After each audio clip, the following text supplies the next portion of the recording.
Hey guys, what's up?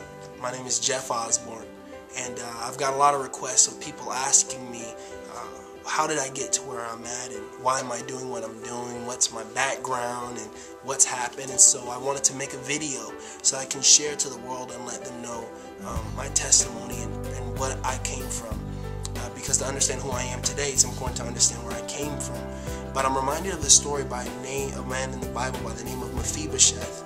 And this story is found in Samuel, the book of Samuel. I can't, first, second, but the story of this man who was Jonathan's son. And when David won and he took over the kingship, people were afraid in Jonathan's family because the kings would go and kill the rest of their family. And so while this Mephibosheth was a little boy, the nurse dropped him and he became crippled in his legs. And so in the Bible, people who were crippled or had differences were looked at as outcasts, and they were terrible. And so here was this man who was royalty. His dad was the son of a king, should have been a king, but here he was living in a place called Lodabar. And this place was so low and so dirty and so grimy. It was the outcast of the outcasts. It was the people that nobody wanted. And so next thing you know, King David remembers the promise that he made to his brother, his friend Jonathan, and said, look, as long as I'm king, I'm going to show kindness to your family as long as I live. And so he found out, they said, is there anybody else who I can bless? And they said, yeah, there's a guy by the name of Mephibosheth, who's Jonathan's son, and he lives in Lodabar, which is on the outskirts. So he heads all the way out there and sends his people, and I can only imagine Mephibosheth scared and all this stuff, and was crippled, and people laughed at him and said, you're supposed to be a son of a king, and look at you now. And next thing you know, David takes him to the palace, and Mephibosheth is there, and he's looking at him, he bows down like, man, this is it, my life is over. And he said, what would you want with a dead dog like me? And David said, no, I remember the promise that I made to your father. And so I want to uphold that. And today you will always have a place at the table with me. You will always sit with the king. And so this story was so amazing because I found out that when he sat down, Mephibosheth sat down behind that king's table, there was that sheet that went over the table. And when he sat there, nobody saw his crippledness, but they saw him for the man that he was supposed to be. They saw him as royalty. And so this reason why this story strikes is because about when I was 18 years old, I hung out with a couple of guys from my basketball team who wanted to go get some chips and soda, and we were getting tattoos, and they asked to borrow my car, so I allowed them to borrow my car. And they ended up pulling 6 armed robberies in my car and didn't tell me about it until I started driving home. Long story short, although I was innocent, I had nothing to do with it. Because they used my car, they charged me as accessory to 6 armed robberies. And they told me because my record was clean, hey, I'd be able to go home. But I found out other stories and otherwise. And so as I'm sitting there, I'm fighting this case, and they tell me, Mr. Osborne, we got a great deal for you. We're going to go ahead and send you over to LA County Jail, which is probably the roughest jail in the nation. They say if you can survive LA County Jail, you should survive any level 4 prison yard. And so here I was at 18 years old going through this, and I remember getting on my knees and saying, God, okay, I get it. There's a calling for my life, and I'm not running anymore. I was a scholar athlete at that time, and I was slated to go to the NFL, but I said, God, I'm not running anymore. I embraced my calling. And so that day I didn't understand what that would lead me to. Well, they say, Mr. Osborne, I go to court, and they say, we're going to give you 16 years to life. I said, 16 years to life? They said, well, your crime is getting 32 to life.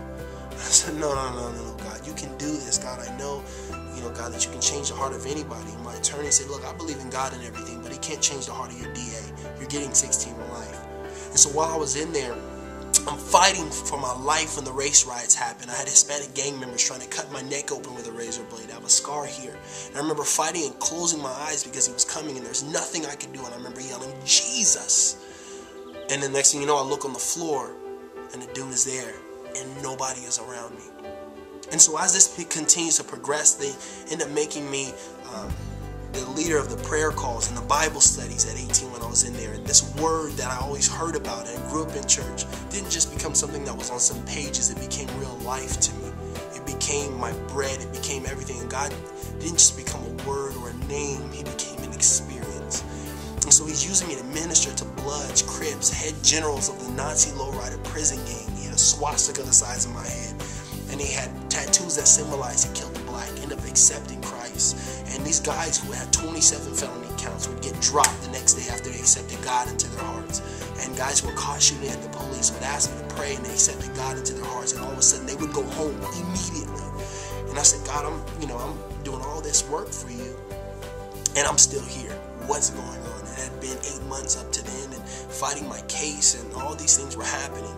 And I found out the other guys were lying on me, and so I went to court, and I find out that they said, hey, if you go to trial, you can get off scot-free, but your crime gets 32 to life. And up to this point, I said, God, it doesn't make sense for him to lose his life over a mistake that he did. And so I said to myself, I said, you know what? Okay, God, answer me. Do I go to trial or do I not? I heard nothing from him. No answer, nothing. Then all of a sudden, I get a service call for a Thursday night service before Easter, and they said, hey, you want to come? So I said, I need all the church I can get. So I get there and I hear nothing. I've been crying out to him. I've been doing his work in there for months on end, 8 months, and all these things started going on. And I said, God, I don't hear you. I've done everything that you've asked me to do. Why won't you answer this? And he said to me, I was sitting there and I was debating whether or not I was going to give up on God at that time. And he said something to me. He says, you remember when you said you wanted to be an evangelist? You don't put in requests where you want to go.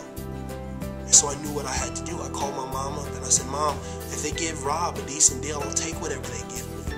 And then she just started crying. She says, well, there's a riot going on. You could die. You could go through all this stuff. And I said, well, then if I die, then I die a martyr. Because there's people who need to know this message, who are broken, who are hurt, and to know that this is a God that can do amazing things if you open your heart up. And so here I am going through this whole thing, and God sends me, and I go over to Chino State Prison. They give me 4 years, and I head off to prison, and I'm supposed to get 16 to life, and all this stuff is sitting down. I'm sitting in my prison cell. Next thing you know, I'm ministering to this people, this race, that race. People have 21 life sentences, and God is just using me to give them a life. And I'm sitting there, they call me back up to court.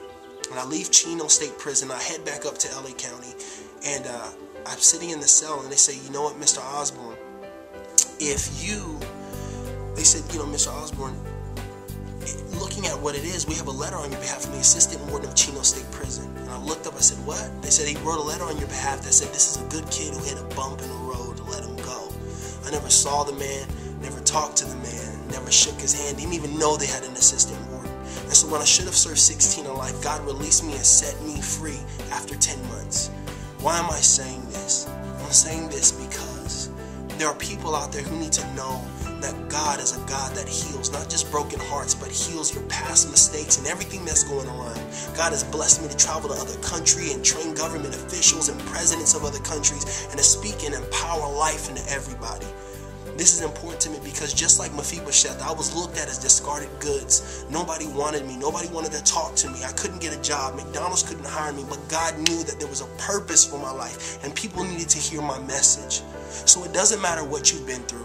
It doesn't matter what your life is holding for you. It doesn't matter what anybody has said about you. There is greatness that lies inside of every one of you. I'm living proof. And so, with that being said, my name is Jeff Osborne, and I am Mephibosheth.